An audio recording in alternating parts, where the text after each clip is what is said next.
All right, welcome to Doodling with Purpose, episode 167, where we're going to deep dive into the relative form. And by relative form, I mean one of the forms of Egyptian verb tense. Infinitive, past tense, present tense, specific presence, future tense, and then we get into the participles and the relatives. So the relatives and the participles are participles, that we don't really have in English. And in specifically with the participle, we are dealing, or I'm sorry, excuse me, with the relative form, with what something happened. So let's review the relative form because there's actually three different versions. There's the regular relative form, which is what one does. And we actually looked at this in the homework from a few weeks ago. And I actually want to go through this again just because, this sheet's a bit of a mess. But it's really important to understand how these verbs function. All right, so here's the same sentence that we did as homework 2 or 3 weeks ago. So let's just kind of go through the same thing. We have the first word is his servant, which of course is actually two different words. We have the pronoun for him, F, the horned viper, his, him or him, and then we have ba'ak, which is servant. So servant, his, but turning that back around to English becomes his servant.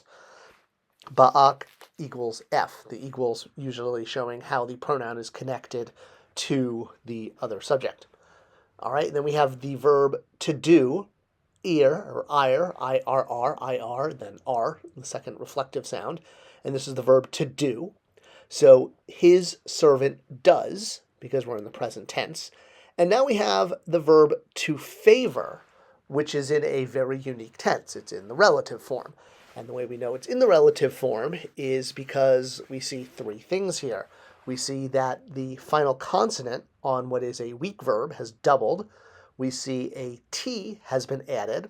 And then, of course, there's a pronoun afterwards. Now, the verb for to favor, his, without any of the modifications below, just meaning to favor or favors, if we add those things, we take the N consonant, and then we double it, and add that T. Now we are in the relative form, the present relative form. This doubling and the addition of the T is like a stop sign. It's an indication like, whoa, hold on, you're in the relative form, which makes the verb favor, and instead it becomes what blank favors. And in this case, the pronoun or noun is he, again, the horned viper. Just, again, using that for simplicity. It could be any noun. It could be, the cow, the king, the she, we, it.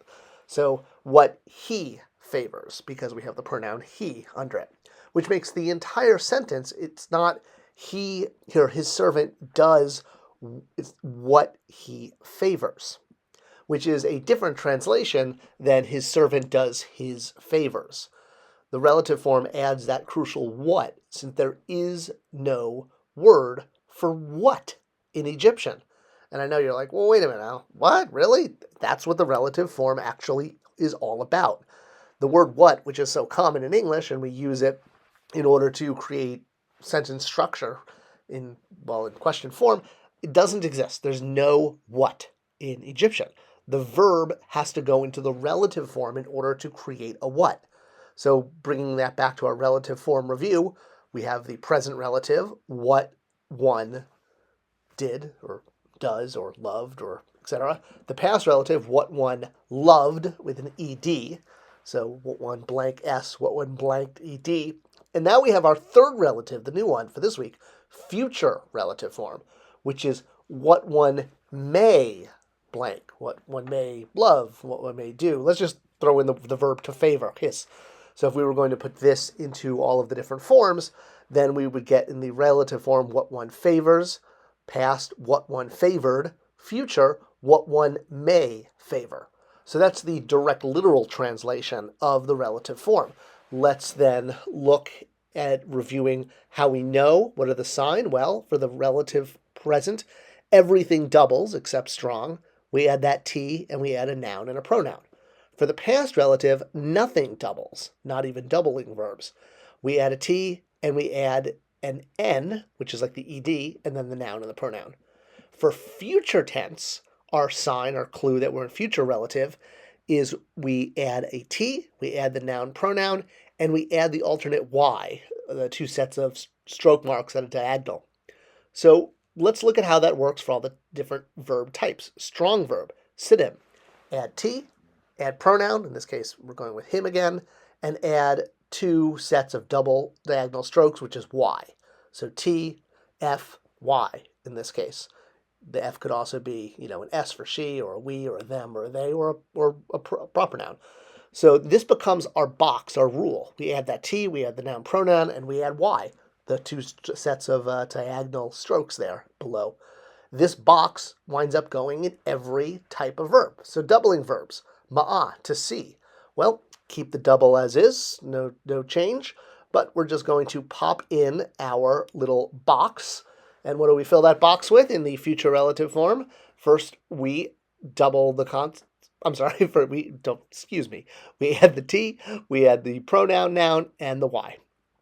Same thing with weak verbs. Future relative is pretty easy. They all get the same box added at the end, which is a T, a pronoun, and Y. Loaf of bread, the horned viper, and two double stroke lines at an angle. Extra weak, exact same thing, and no change to the R like there are with some of the forms in the extra weak. We add a T, we add a noun pronoun, we add our Y, two sets of diagonal strokes. So that is our clue that we are in future tense.